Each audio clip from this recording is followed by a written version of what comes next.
Hello student, welcome back to my channel Bongbala Learnet. আজকের ক্লাসটা তোমাদের ক্লাস 12-এর নিউট্রিশন সাবজেক্টের টেস্ট এক্সামিনেশনের একটা মডেল প্রশ্ন আমি নিয়ে এসেছি।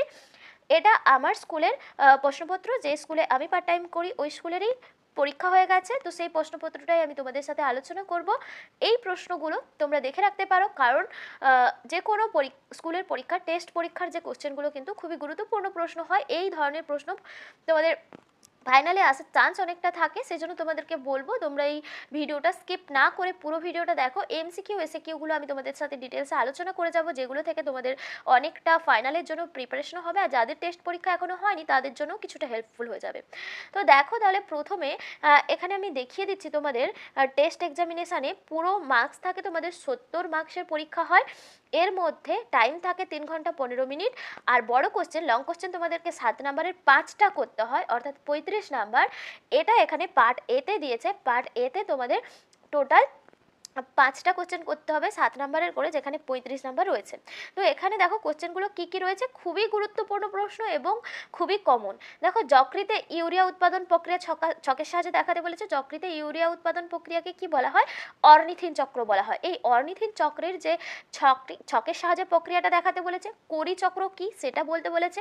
ফ্যাট পরিপাকে পিত্তলবণের গুরুত্ব বলেছে। তো এই কোশ্চেনটা ছিল 3+2+2, অর্থাৎ এখানে 7 নাম্বার। এরপরে বিয়ের কোশ্চেনটা রয়েছে দেখো। আচ্ছা, তোমাদের কিন্তু ফাইনাল পরীক্ষাতে অথবা করে কোশ্চেন দেওয়া থাকে বা এই ধরনেরই প্রশ্ন থাকে। এখানে কিন্তু বেশি অথবা নেই, একটাই প্রশ্নতে অথবা দেওয়া রয়েছে, বাকি সমস্ত প্রশ্নগুলো কিন্তু সমস্তই অ্যাটেন্ড করতে হবে। তো এখানে দেখো, বিশ্রামরত অবস্থায় দেহের যেসব শারীরবৃত্ত কাজ সম্পাদনের জন্য শক্তি প্রয়োজন হয় সেগুলি উল্লেখ করতে বলেছে। শ্রমভেদে একজন প্রাপ্তবয়স্ক পুরুষ ও মহিলা শক্তির চাহিদা কীরূপ, এটা 4+3 দিয়েছে। এর পরের প্রশ্নটা খুবই গুরুত্বপূর্ণ প্রশ্ন আর কমন একটা প্রশ্ন, বারে বারেই পরীক্ষাতে দেখা যায়। গেঁটেবাত কাদের মধ্যে বেশি দেখা যায়? কত রকমের গেঁটেবাত হয়? কী কী কারণে মানুষের গেঁটেবাত হয়? এই রোগে আক্রান্ত রোগীর গ্রহণীয় বর্জনীয় খাদ্যগুলি কী কী? এই রোগে আক্রান্ত ব্যক্তির খাদ্যের একটি নমুনা বা তালিকা প্রস্তুত করতে বলা হয়েছে। এখানে তোমাদের টোটালটাই 7 নাম্বার রয়েছে। দেখো, হাফ যুক্ত হাফ যুক্ত 2 যুক্ত 2 যুক্ত 2, তো এভাবে নাম্বারটা বিভাজন করা হয়েছে। এর পরের প্রশ্নটাতে অথবা প্রশ্ন রয়েছে। দেখো, পরের প্রশ্নটাতে দেওয়া রয়েছে মায়ের অপুষ্টি গর্ভস্থ ভ্রূণকে কিভাবে প্রভাবিত করে, লিখতে বলা হয়েছে। একজন প্রসূতি মায়ের পুষ্টির প্রয়োজনীয়তা কি সেটা লিখতে বলা হয়েছে। এরপরে অথবা প্রশ্নতে দেওয়া রয়েছে খাদ্যদ্রব্য নষ্ট হওয়ার কারণ, ফল সংরক্ষণে বাণিজ্যিক পদ্ধতি লেখো। খুবই গুরুত্বপূর্ণ প্রশ্ন দুটোই। এরপরে তোমাদের যে 7 নাম্বার 5 নাম্বার কোশ্চেনটা রয়েছে, 5 নাম্বার কোশ্চেনের মতো একটা কোশ্চেন প্রতিবারেই কিন্তু তোমাদের পরীক্ষায় দেখা যায়। ফাইনাল পরীক্ষাতে এইরকম কিছু সংস্থা রয়েছে, যে সংস্থাগুলোর সম্পূর্ণ নাম লিখতে বলা হয়, সংস্থাগুলো কোথায় অবস্থিত, তাদের কর্মসূচি কি, তো তাদের সম্পর্কে টিকা লিখতে দেওয়া হয়। তো এই ধরনের প্রশ্নগুলো তোমাদের, মানে এই যে তোমাদের দেখবে একটা চ্যাপ্টার রয়েছে, যে চ্যাপ্টারে তোমাদের এই সমস্ত জাতীয় সংস্থা, ন্যাশনাল আর ইন্টারন্যাশনাল যে সমস্ত সংস্থা রয়েছে, প্রত্যেকটা সংস্থা সম্পর্কে তাদের কর্মসূচি সম্পর্কে দেওয়া রয়েছে। ওই জায়গাটা ভালো করে পড়লে ওখান থেকে একটা বড় কোশ্চেন বা শর্ট কোশ্চেন তোমরা ওখান থেকে অনেক পেয়ে যাবে, কারণ এই ধরনের প্রশ্ন তোমাদের পরীক্ষাতে প্রতিবারে আসে। এখানে দেখো তেমনই একটা কোশ্চেন দিয়েছে। ইউনিসেফ, ডাব্লিউএইচও আর এনএনএমবি এর সম্পূর্ণ নাম। আমি সম্পূর্ণ নামগুলো বলে দিচ্ছি। দেখো, ইউনিসেফের সম্পূর্ণ নাম হবে United Nations International Children's Emergency Fund. আর যেটা WHO, World Health Organization. NNMB হবে এনএনএমবি এর ফুল ফর্মটা হবে ন্যাশনাল নিউট্রিশনাল মনিটরিং ব্যুরো। আর আইসিএমআর এর ফুল ফর্ম কি হবে? Indian Council of Medical Research. আর নিনের ফুল ফর্ম হবে NIN, National Institution of Nutrition. তো এগুলো সবই নিউট্রিশনের ন্যাশনাল আর ইন্টারন্যাশনাল যে এজেন্সিসগুলো রয়েছে, সংস্থাগুলো, সেগুলো দেওয়া রয়েছে। এই প্রত্যেকটা সংস্থা, এখানে বলেছে আইসিএমআর আর নিন কি ধরনের সংস্থা। তো দেখো, আইসিএমআর একটা স্বশাসিত সংস্থা, যেটা ভারত সরকার ও স্বাস্থ্য পরিবার কল্যাণ মন্ত্রকের অধীনে চালানো হয়। আর নিন একটা আইসিএমআর এর অন্তর্গত একটা সংস্থা। এটা তাহলে কি ধরনের সংস্থা বোঝা গেল। এরপরে এদের মধ্যে যে কোনো একটার বর্ণনা দিতে বলেছে। আইসিএমআর বা নিনের মধ্যে যে কোনো একটা বর্ণনা 3 নাম্বার দিয়েছে। তো এখানে তোমাদেরকে এই ধরনের প্রশ্ন দেওয়া হবে। এরপরে রয়েছে পার্ট বি এর প্রশ্ন। পার্ট বিতে তোমাদের 21খানা প্রশ্ন রয়েছে, 21খানা এমসিকিউ, তোমাদেরকে 21খানাই এখানে করতে হবে।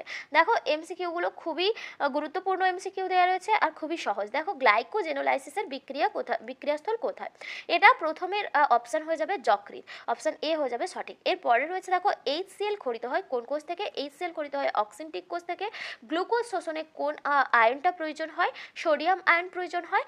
ট্রিপসিনোজেন একটা প্রোটিন ভঙ্গকারী উৎসেচক। এই ট্রিপসিনোজেনকে সক্রিয় করে ট্রিপসিন যে এনজাইমটা উৎপন্ন হয়, এই ট্রিপসিনোজেনকে সক্রিয় করে কোন উৎসেচক, মানে কোনটা এর মধ্যে হবে এন্টারোকাইনেজ, ট্রিপসিনোজেনকে সক্রিয় ট্রিপসিনে পরিণত করে। এরপরে রয়েছে পিত্ত লবণের একটা নাম সোডিয়াম গ্লাইকোলেট, সোডিয়াম টোরোকোলেট, এখানে যেহেতু সোডিয়াম গ্লাইকোলেট অপশন রয়েছে ওটা হবে। এরপরে রয়েছে একজন গর্ভবতী মায়ের দৈনিক অতিরিক্ত ক্যালসিয়াম চাহিদা 600 মিলিগ্রাম হবে। মাতৃদুগ্ধে জীবাণু ধ্বংসকারী উপাদান লাইসোজাইম হবে। এখানে দেখো লাইসোজোম হবে না, এটা লাইসোজাইম উৎসেচকটা হবে, এটা প্রিন্টিং মিস্টেক রয়েছে। এরপরে রয়েছে শিশুর বৃদ্ধির ব্যর্থতাকে কি বলা হয়? FTT বলা হয়। এরপরে রয়েছে কোয়াশিয়কর রোগ শিশুদের যে বয়সে হয়, এটা হবে 1 থেকে 4 বছর বয়সে। ড্যাশের অভাবে অস্টিওম্যালেশিয়া রোগ হয় ভিটামিন ডি এর অভাবে। এরপরে রয়েছে দেখো বাল আহার প্রস্তুতকারক সংস্থা কোনটি? এটা হয়ে যাবে CFTRI। এরপরে রয়েছে গেটে বাত সৃষ্টিকারী প্রোটিন এর মধ্যে এটা হবে নিউক্লিয় প্রোটিন। নেক্সট রয়েছে শিশুর মলকে কঠিন করে তোলে, এটা কোনটা হবে? শিশুর মলকে কঠিন করে তোলে, এটা লিখবে মাতৃদুগ্ধ। এরপরে রয়েছে চায়ের ট্যানিন শরীরে যে খাদ্য ও উপাদান শোষণে বাধা দেয়, এটা লোহা হবে, আয়রন। আর নিচের কোন সংস্থা রাষ্ট্রসংঘের অন্তর্ভুক্ত নয়? এর মধ্যে ICMR হয়ে যাবে। একটু আগেই বলেছিলাম ICMR একটি স্বশাসিত সংস্থা, সেই জন্য এটা রাষ্ট্রসংঘের অন্তর্ভুক্ত নয়। তো এটা ছিল তোমাদের পুরোটা। না এখনও রয়েছে, দেখো ঘি ও ভোজ্য তেলের গুণমান রক্ষায় আর্টিফিকেশন মার্কস কোনটা? এটা হবে আগামার্ক। আর রয়েছে এরপরে একজন প্রসূতি নারীর দৈনিক লোহার চাহিদা কতটা প্রয়োজন? এটা হবে 21 মিলিগ্রাম। ORS এ NaCl এর পরিমাণ এটা 3.5 গ্রাম হবে। এরপরে যক্ষা রোগের সঙ্গে যুক্ত কোনটা হয়ে যাবে? BCG টিকা। এরপরে রয়েছে সুসংহত শিশু বিকাশ সেবা প্রকল্প বা যেটা ICDS প্রকল্প কবে চালু হয়েছিল? এটা 1975 হয়ে যাবে। একটি মিশ্র খাদ্য বলেছে, এর মধ্যে মাছ হয়ে যাবে। তো এগুলো ছিল 21খানা প্রশ্ন। এরপরে তোমাদের যে 1 নম্বরের প্রশ্ন রয়েছে 14টা, এটা করতে হবে 14খানা প্রশ্ন। এখানে কিছু অথবা প্রশ্ন দেওয়া রয়েছে, তো এখানে তোমরা অথবা প্রশ্ন করতে পারো আর এই প্রশ্নটাও করতে পারো। এখানে দেখো প্রথম প্রশ্ন দেওয়া রয়েছে যকৃতে কোন কোষ জীবাণুকে ধ্বংস করে? এটা করবে কুফার কোষ, কয়হাস্য কুফার কোষ। এরপরে রয়েছে 1 কিলো জুল সমান কত কিলো ক্যালোরি? 238 কিলো ক্যালোরি, এটা হয়ে যাবে 1 কিলো জুল সমান। এরপরে রয়েছে কার্বোহাইড্রেটের উপচিতিমূলক বিপাক কোনটা?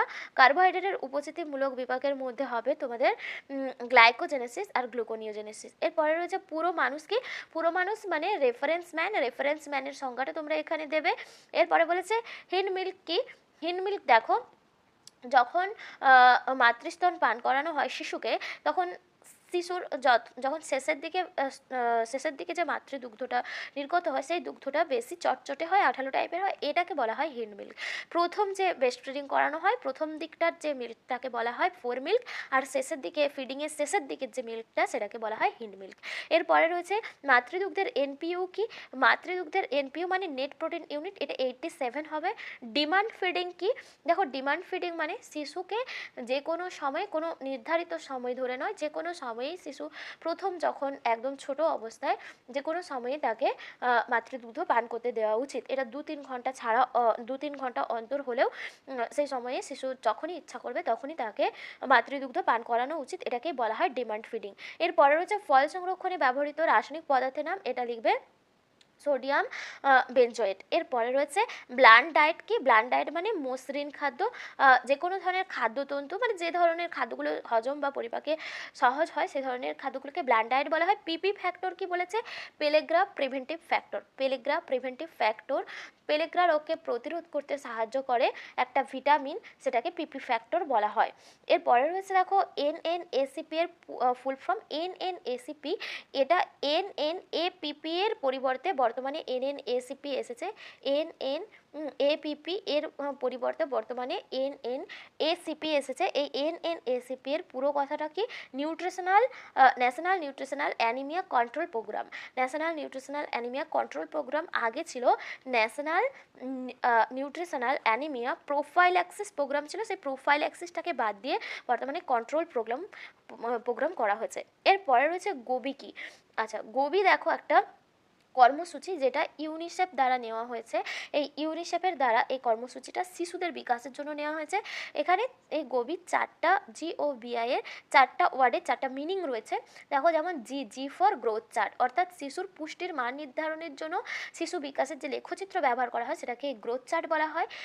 ও ফর ওরাল রিহাইড্রেশন, শিশুদের উদরাময় এবং দেহে জলাভাব দূর করতে ওরাল রিহাইড্রেশন ব্যবহার করা হয়। বি ফর ব্রেস্ট ফিডিং, শিশুর স্বাস্থ্য আর মাতৃ স্বাস্থ্য বজায় রাখার জন্য শিশুকে মাতৃস্তন্যপান করাতে হবে। জননীদেরকেও মাতৃস্তন্যপানে উৎসাহিত করতে হবে, এটাকে বেস্ট ফিডিং বলা হচ্ছে। এরপরে আই ফর ইমিউনাইজেশন, অনাক্রমিতা সৃষ্টির জন্য শিশুদেরকে টিকা প্রদান করতে হবে। এই গভীর ফুল ফর্ম, এটা ইউনিসেফের দ্বারা গৃহীত শিশুদের জন্য একটা কর্মসূচি।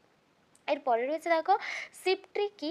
এটা কোথায় অবস্থিত? সিপট্রির ফুল ফর্মটা হবে central food technology research institute, এটা অবস্থিত কর্ণাটকের মহীশূরে।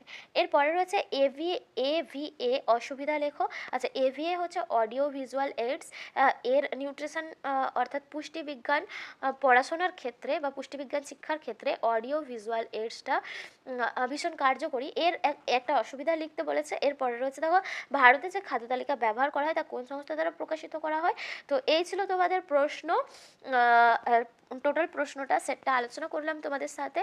যদি কোথাও তোমাদের কিছু জানার থাকে বা কিছু উত্তর তোমাদের কনফিউশন থাকে সেটা আমাকে জানতে পারো কমেন্টে। আজকে এখানে ভিডিও শেষ করছি, আবার দেখা হচ্ছে পরবর্তী একটা ভিডিওতে। ততক্ষণ সবাই খুব ভালো থেকো, সুস্থ থেকো। আবার এরকম নতুন কোনো ভিডিও নিয়ে চলে আসবো। ততক্ষণ তোমরা ভালোভাবে প্রস্তুতি নাও। তোমাদের সামনে পরীক্ষা, ক্লাস 10 হোক বা 12 হোক, টেস্ট পরীক্ষা হয়ে যাচ্ছে, মানে তোমরা অবহেলা করবে না। এই সময় নিজেদের কোথায় ঘাটতি রয়েছে সেগুলোকে খুঁজে নিয়ে আরও ভালোভাবে পড়াশুনো করার চেষ্টা করো, যাতে ওই জায়গাগুলো ফাইনালে গিয়ে ফিল আপ করতে পারো। আজকে টাটা।